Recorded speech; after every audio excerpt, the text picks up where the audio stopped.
What a headshot! What a head! How's it guys, this is Dayvy, FPL, and welcome back to the Fantasy Premier League video here on my channel. In this video I'll be taking you through my transfer plan for the upcoming Game Week 16. So I know Game Week 15 hasn't actually concluded yet, we still have one fixture tonight, but because I have 3 free transfers, I might try and use these transfers as soon as possible. So I'll be going through a quick review of how Game Week 15 is currently going, and then switch the attention to the upcoming Game Week 16 with, as mentioned, 3 free transfers. So hopefully some massive upgrades can be made to our overall squad, and if you guys want to see those upgrades, sit back, relax, and let's get straight into it.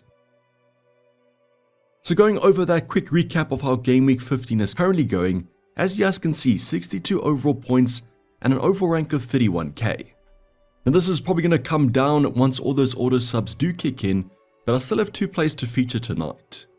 So those 2 players are going to be Cunha as well as Aitnori, so hopefully Wolves have an absolute banger, as I would like some security of points from these 2 assets. So obviously I will update you guys in the team selection later in the week where the Game Week 15 rank does end, but hopefully it remains a green arrow. In the comments down below, how's your Game Week 15 going? Is it a great week, a terrible week, or a massive week? I'm just happy to see green instead of red in terms of my overall rank this week. Now as mentioned, 3 free transfers and 0.0 in the bank though, but I'll go over my transfer plan later in the video. So you guys might notice that Aitnori is on my bench, and that's because there was some rotation this week, and that included the massive postponement of Liverpool vs Everton. So not many weeks that you'll have Salah first on your bench, at least we got the news before the deadline though, and that allowed me to change my squad structure as well as my captaincy. Now also on my bench was going to be Greaves. He apparently was in the warm-up training but wasn't in the squad, so might have just been dropped for this fixture. Not really what you want to see from your bench coverage defender, so you ended up with a 0-pointer. Then even though Fabianski has the fixture tonight, ended up starting Flecken between the sticks, and very weird mashable points this game week. So you conceded a few goals, got a yellow card but also an assist, so yes, an attacking return from a goalkeeper. So that ended up on 3 points, which I guess would have been the projection, so let's see what Fabianski scores tonight. My thinking behind going for Flecken over Fabianski was I knew I was going to start Cunha, and therefore wanted to play the odds and hope that Wolves scored. Also had the slight hope that maybe Isaac blanked and therefore Flecken kept the clean sheet. Obviously didn't happen, but he at least got the assist. Now because Aitnori comes off the bench, it's because Gabriel was actually out of the squad, so I have some concerns about his current injury situation. I think that's 2 or 3 games now that he has missed out on, not even being on the bench, so he might actually be out for the long term. Arteta just doesn't give us anything. Now at least we have the Champions League coming up this midweek, which Arsenal obviously feature in, and if Gabriel isn't in the squad for that one, might be looking to take him out. And even though Gabriel didn't start this one, our starting defenders only slightly outperformed him, starting off with Guardiola with 1 point. So honestly had hope for this one, but what ends up happening, Crystal Palace score in the opening 5 minutes, so let's just say that hope didn't last long. Now as always, Guardiola does offer some attacking threat, but it was Rico Lewis that scored a goal this game week, but also ended up getting red carded. So I don't really know what to do with Guardiola at the moment. He's a great asset when Man City are defending well, but unfortunately not the case at the moment. Then Delort ended up starting this fixture, was super happy that he did, but then conceded 3 goals, offered some attacking threat going forward though. Now unfortunately just don't think that he's a great FPL asset at the current moment, and therefore is one of my main transfers out. So the 1-pointers and the blanks continue to flow for our defensive department. Might be time for some upgrades with those 3 free transfers. Now midfield department, in the absence of Salah, I played Mbumo, and quite happy that I didn't take him out. So Mbumo got an assist plus a goal plus 3 bonus points, taking him to a massive haul of 13. Now spoiler alert here, he was actually one of 2 non-blankers in my squad, so definitely happy that I held on to him and didn't do the Rodgers transfer. Rodgers started the fixture against Southampton, which I would have been happy about, but ended up blanking as well as a yellow card. So a sweet 11-pointer outperformance from Mbumo. Don't exactly know if he's back, but at least this might be a goodbye present. Then Saka ended up blanking in their fixture Arsenal vs Fulham. I mentioned how this was a tougher game, and that's why I didn't want to captain Saka. Fulham have been one of the best performers over the opening few game weeks, and put up some of the best defensive numbers. So it might be unfortunate if you guys did go for Saka, but I won't lie, I answered so many why aren't you captaining Saka questions in the deadline stream, and of course I went for Cole Palmer. Now Cole Palmer did get very lucky, 2 penalties. Any penalties usually are quite lucky, so to get 2 of them was quite an anomaly. Also racked up an assist for a massive 18-pointer, and he was my best performer of the game week and the second top performer or non-blanker. So yes, the majority of points came from Mbeumo and Palmer. Let's see if the Wolves asset can nullify that load a bit. But definitely the best Kamsi option alongside Erling Haaland, but quite a big point swing between them.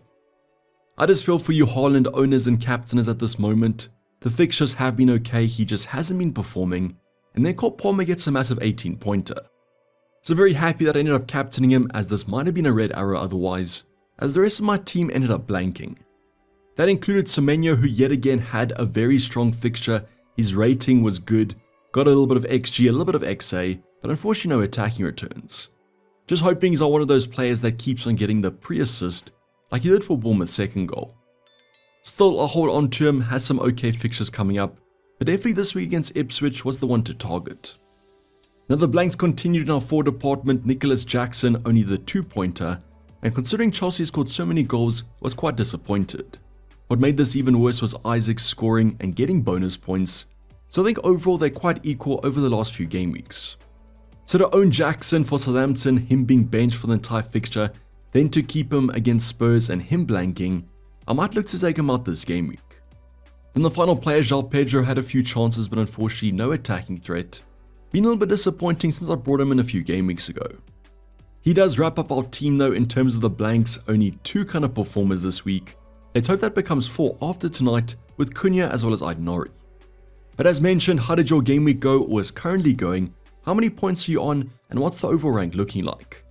As mentioned, I do expect this to go down after the auto subs for Salah and Trent, as well as the Kamsi switches, but at least we have 2 players coming up tonight. Now before we go over our 3 free transfer plan, I'll be going over the current team selection, as overall the team looks pretty decent. Now game week 16 is probably the game week of the home fixture, as only my goalkeeper has an away game. Now on the bench this week kind of picks itself. Flecken, Mbeumo, as well as Greaves and Dalot, all have tougher games on paper. Now benching Mbeumo doesn't feel great after his haul in game week 15, but I do back that Chelsea defense slightly. Now I'm benching Flecken and playing Fabianski because I do own currently 2 Chelsea attackers, so playing the odds here and hope that they score a few.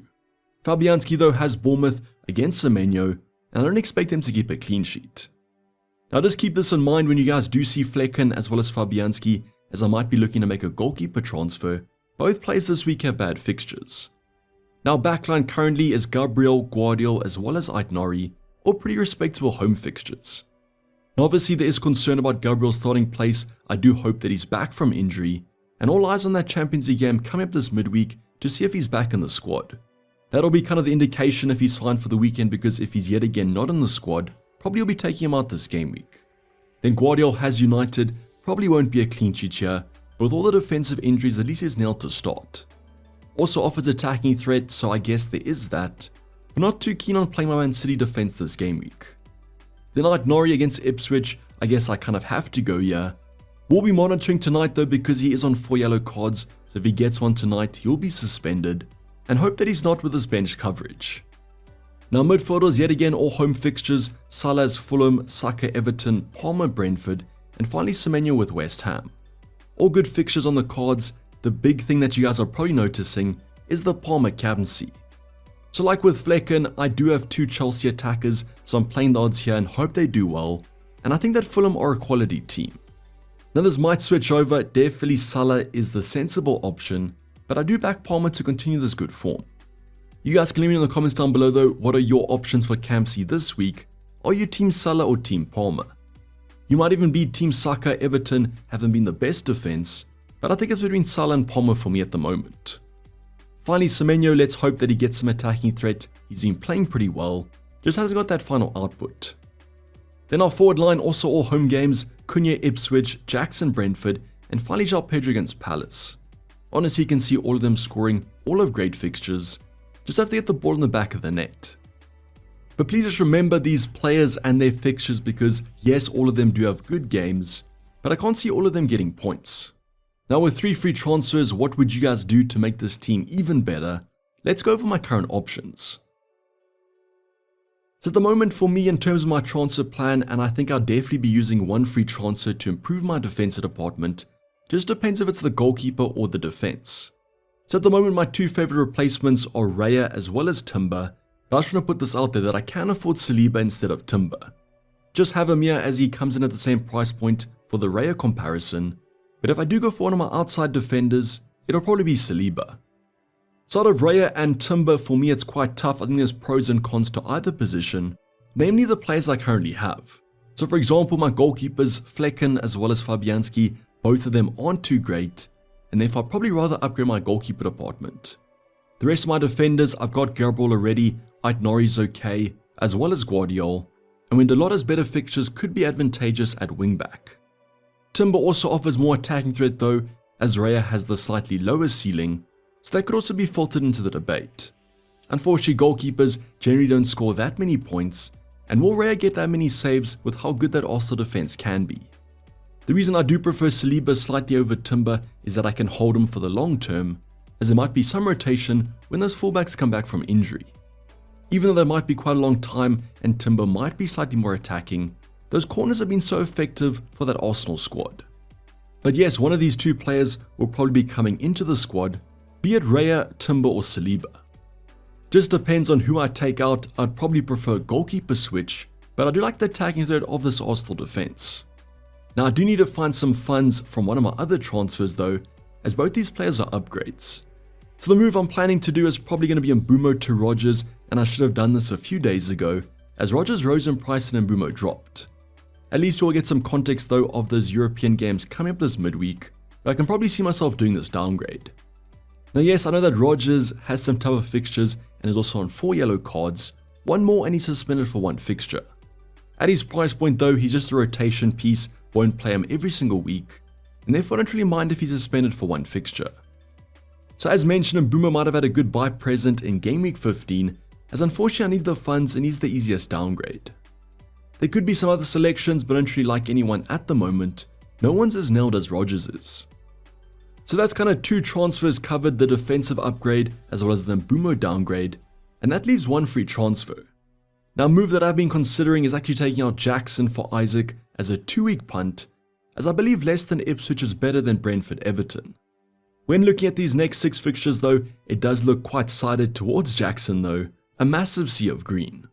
So this transfer might be worth 2 free transfers though, as I could look to bring Jackson in a few game weeks time. So could Isaac outperform Jackson, buy 2 free transfers, whatever points you guys equate a free transfer to? He is more nailed though, is on penalties and has the better fixtures, and also worry about some Jackson rotation. I guess the blessing in disguise is that Chelsea do play on Thursday, so if Jackson plays that one, he will be rotated, whereas if Nkunku starts, Jackson should be fine for the weekend. Brentford at home is also a pretty strong fixture. They haven't been great defensively either side though, so I can see Chelsea scoring quite a few. And I guess that's what it comes down to, is Jackson a fine option, or is Isaac that much better that it takes 2 free transfers over the next 2 weeks? This is definitely a luxury move though, so if you guys can afford to upgrade another department, you probably should do that before doing this switch.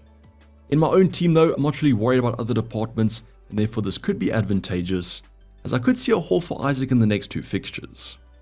You guys can let me know what you think about all these moves, as well as your own transfer plans, or comment them over my Discord, slightly more active there, link in the description. Good luck for tonight's fixtures, otherwise the normal ultimate guide and team selection coming up late in the week. Hopefully I see you guys in those videos.